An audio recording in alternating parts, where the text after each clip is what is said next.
বিস্ময়কর এক বালক সালমান ওরফে সাদিক কাইম, হাসিনা পতনের অন্যতম কেন্দ্রীয় প্রধান চরিত্র।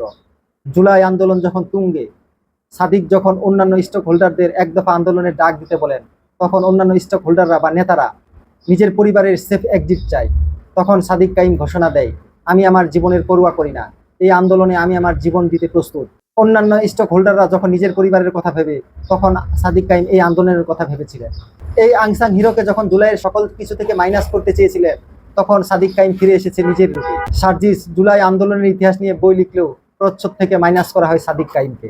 এরপর ডাকসু নির্বাচনে বিএনপি, লীগ, এনসিপি সাদিককে থামানোর জন্য বিভিন্ন ধরনের নোংরামি প্রোপাগান্ডা ছড়াতে থাকে।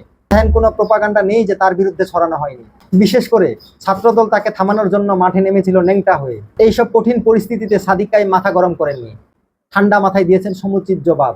বাংলার মানুষ তার কাছ থেকে শিখেছে কিভাবে কঠিন পরিস্থিতি মোকাবেলা করে লক্ষ্যে পৌঁছানো যায়। বিভিন্ন সংগঠনের নোংরামি আর প্রোপাগান্ডা তার বুদ্ধির কাছে ঘেয়ে হারিয়ে ফেলেছিল। সকল চড়াই উতরাই পেরিয়ে তিনি ডাকসু নির্বাচনে পেয়েছিলেন ভূমিধস বিজয়। বাংলাদেশ ছাত্র শিবির পেয়েছিল এক ঐতিহাসিক বিজয়, এবং এই ছাত্র শিবিরকে তিনি পৌঁছে দিয়েছিলেন ইতিহাসের স্বর্ণ শিখরে। এখনো সাদিক কাইমকে থামানোর জন্য বিভিন্ন প্রোপাগান্ডা ছড়িয়ে যাচ্ছে নিন্দুকেরা, কিন্তু সাদিক কাইম কি থামার পাত্র? ছাত্র শিবিরের অধ্যায় শেষ করে এখন পাড়ি জমাবেন ঢাকা দক্ষিণ সিটি মেয়রের দিকে। আমি মনে করি সে আগামী মেয়র নির্বাচনে বিপুল ভোটে নির্বাচিত হবে ইনশাআল্লাহ।